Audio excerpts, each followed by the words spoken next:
Comrade Jyoti Basu, যাকে বাংলার মানুষ, বাংলার বাইরের মানুষ জ্যোতিবাবু বলে চেনে, শুধু আমাদের দেশে নয়, দেশের বাইরেও তার যথেষ্ট পরিচিতি ছিল।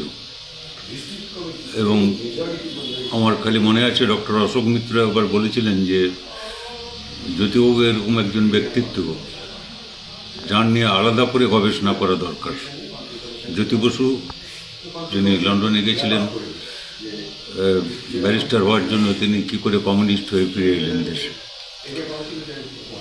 সেই জন্যে তাঁর অবদান, সেটা আমরা তখনই ভেবেছিলাম যে আমাদের চেষ্টা চালিয়ে যেতে হবে যে সেগুলোকে সুরক্ষিত করবার জন্য। এবং সেই জন্য Jyoti Basu centre for social study and research এটা গঠন করা হয়।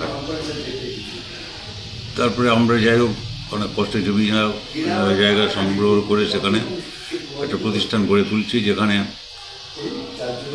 এই তার যে বিশেষ অবদানগুলি এবং তার সঙ্গে সাধারণভাবে এই যে সমাজ বিকাশে যে বৈজ্ঞানিক ধারা, মার্ক্সবাদ লেনিনবাদ ছাড়াও আরও অন্যান্য যারা এসব বিষয়ে গবেষণা করেছেন, সেই সব নিয়ে চর্চার একটা ব্যবস্থা আমরা গড়ে তুলব।